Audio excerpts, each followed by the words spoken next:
It was an offensive night. Jazz fall to the Heat. We're talking about it next on POSTCAST.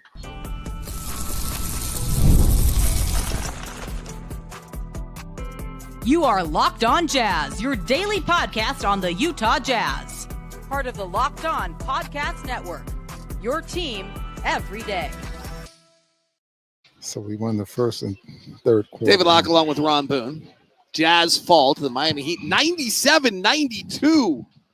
We went back to old school for you all.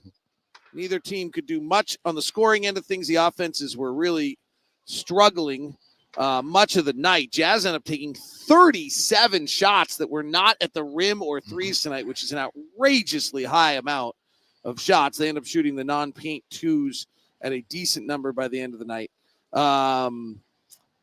27-20 at the end of one. Jazz led it. Then it was 46-41. Jazz scored 14 points in the second quarter. It was 70-68 going into the fourth. Jazz led, and then they lose it 97-92. No one scored 30 points in a quarter. Nope. Teams were shooting well in the 30s for most of the night. Jazz popped the top off to close the third quarter on a 25-12 run. So the question is, great defense, bad offense. What's your thoughts? I think a little bit of both, because they miss shots that you would think normally would get. And then I really thought that the Heat forced the Jazz let's put it this way. Once the Jazz made substitutions, they didn't respond to the Heat's defense, and the scoring went down. Then the Heat made some adjustments because Lauri ended up not getting those type of shots that he was getting in the first quarter. But basically, bad offense. Jazz go-to play is a pick and roll up top. Lauri flares out to the wing, comes off, flares to the wing. If you're switching, it's hard because Lauri's on the move.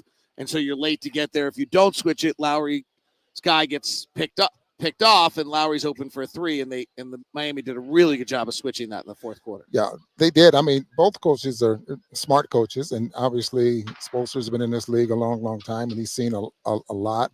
And I think he knew exactly what you talked about, the number of shooters the Jazz had out there on the floor, and who they were trying to get to take shots.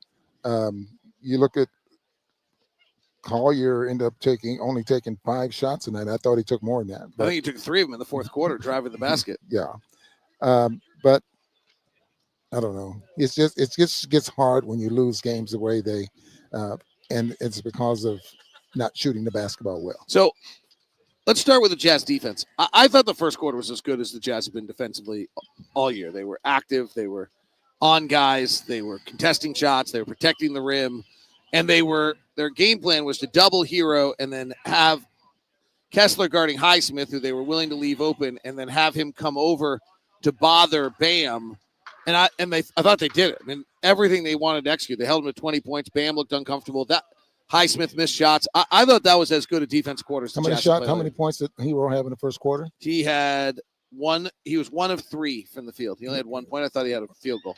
I didn't have him for field goal. I think I had him for 1 field goal. And I had him for 1 of 3, and Bam was 0 of 3 in the first quarter. I mean, that's as good a defensive quarter as we've seen out of the Jazz all year. Yeah, strictly because their defense worked.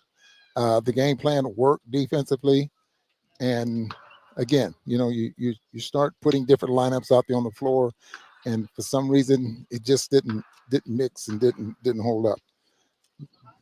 Jazz end up losing that quarter after winning that second quarter down in Miami. Big. Yep.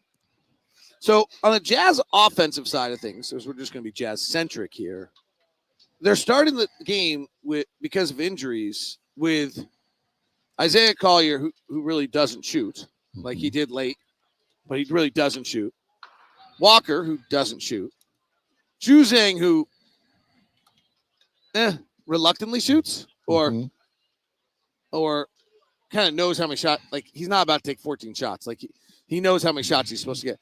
So, I mean, Sexton and Markkanen go in double figures tonight. It's the last time the Jazz did not have more than 2 players in double figures was 2018. Wow. But if you're Miami, you are guarding Collin Sexton and Lauri Markkanen and worrying about Walker dunking off an offensive rebound, and that's it. So it makes it really, really hard for a well-prepared, good defensive team like Miami, for the Jazz to be able to get anything offensively for either of those guys. Now, Collin Sexton is one of those guys that can make his game. He can play off the dribble. He can spot up. He can shoot threes. I mean, he can do all of that. He's not one that's limited. Whereas Lauri, for the most part, is going to be a jump shooter. He's going to shoot threes off of good execution or some spot up threes and that type of thing. Doesn't drive to the basket that often. So tonight he was 8 for 24. Very poor shooting night for him. But what was he? Go break down Lowry's 3 and 2s. I mean, that's the story of the night for that one. Break down the 3s and the 2s. 6 for 15 from the 3-point line, and then 8 for 24. So 3 for 9 on 2s. Yeah. Lowry this is what they've been working with Lauri the whole time. But Lowry's weakness is he can't create his own shot. Yeah. So he's got to be doing enough pin downs, guys finding him, penetration and kick. That's why we saw the Jazz in the fourth quarter kind of just go to head down driving by Collier and Sexton to go make plays as best that they could. Lowry hit back-to-back threes at one point, but that was still the best thing that they could. So let's go back to the game plan that I had. Is where the Jazz wanted to set very aggressive screens on the weak side, make the defense scramble so they can get threes. And obviously that was for Lauri. If you hit a good strong pick, now they have to switch or they have to create a mismatch or whatever. And for the most part, that probably did work in that first quarter. We'll get to our reliability pluses and some other thoughts on this one as the Jazz fall to the Miami Heat tonight. Today's show is brought to you by Ultimate Coach Basketball HC. I'm gonna have to play this on the plane with Ron tomorrow, or just I'll play it by myself and then not bother Ron. I have headsets. I use. Yeah, I wasn't gonna be talking to you about it. I was just gonna play. Here's the game. Let me tell you about it.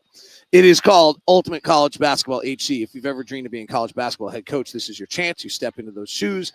In the Ultimate College Basketball HC, you control every detail of your program, from recruiting players, hiring coaches, staff, to overseeing training camps, handling nil deals, and managing scholarships. It's all in your hands. So when it comes to game time, you drop an offensive play, you set your strategy, and the way you play just won't affect your current season.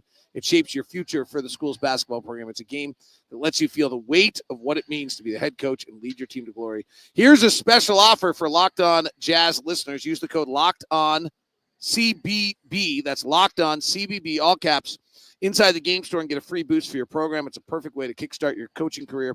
To download Ultimate College Basketball HC, visit ultimate-cbb.com or look it up on the App Store's Ultimate College Basketball HC. Begin your coaching legacy today. Today's show is also brought to you by the official ticketing app of Locked On. Game Time. Game Time takes care of all of your ticketing needs, and they do it now to make it even easier with Game Time picks. Whether it's sports, movie, theater, comedy, whatever it is, Game Time Picks makes it easier for you by taking out all of the fluff to show you only incredible deals on great seats, so you don't have to waste time searching for thousands of tickets. Game Time Picks, it's an amazing deal with a seat from your view, with toggle the all-in pricing, all the great unbeatable prices. It's all at Game Time. So take the guesswork out of buying tickets with Game Time.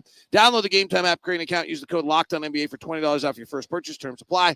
Again, create an account, redeem your code LOCKEDONNBA for $20 off. Download Game Time today. What time is it? It's game time.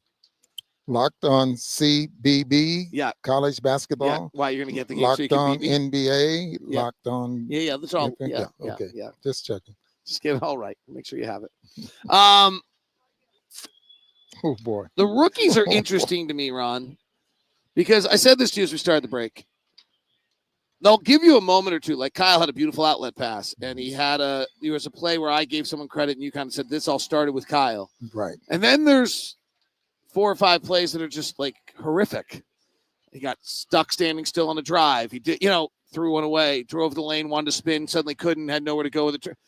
I guess that's the life we're living with these guys. And so, Cody kind of had some of that tonight too, where like there's moments that are good, and then there weren't as many good moments for Cody tonight. And Isaiah has a few moments that are really good, and then a few moments that are really bad. Like, I guess this is the life you live with rookies. And I guess, David, we have to accept the fact that these are not top 5 picks. Right. And there's a huge adjustment. Walter Kessler is having one of his best years. He had a great year, his first year. Well, I won't say great, but he had a very productive, eye-opening year he could make an impact on a basketball game. Rookie season, I'm sorry, his second year in this season, kind of average. Right. This year, it seems to be he is so focused and at doing some very good things that can help the basketball team win. Actually, the other one I think we should talk about on Walker, he's learned how to play hard. And maybe that was been the key from last year. You just thought, okay, a lot of guys 7 foot, been the biggest guy on the floor. The game has been easy for him. Why? Because they're the biggest guy on the floor. And now there's guys the same size as you and just as talented or more talented, and you have to learn how to play the game. Maybe that's where some of us, I'm putting myself in yes, Mr. Boone. kind of having a little difficult time with it. You understand?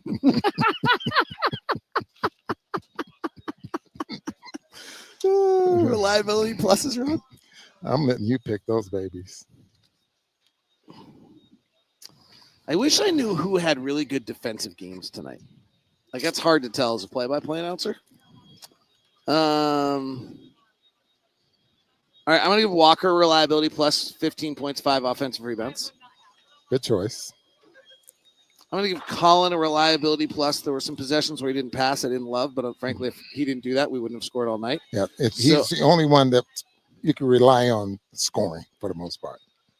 And I'm going to give Drew Eubanks a reliability plus tonight. I like that one. In 18 minutes, 6 points, 4 rebounds, 3 assists. I think that's kind of what he's supposed to do, if that's what our game is. Like, if this idea of reliability plus How many minutes? 18. 18 minutes. Is that Will Hardy calls on you and he knows what he's going to get out of you and he gets what he expects, then I'm going to give that one. Collier is right on the cusp of I don't know. Like, if the rule is that Will Hardy got 33 minutes out of Isaiah Collier, I think he got what he expected, and that was a reliable performance from him. I don't know whether I think it was a particularly good performance, and I think there's a level of our reliability pluses where it has to be. But, like, I don't know that you can really – I'm going to give reliability – I'm giving reliability plus to Isaiah Collier. Here's why. If you're expecting him to come out and make 3 threes, that's just not fair. He's not a good shooter.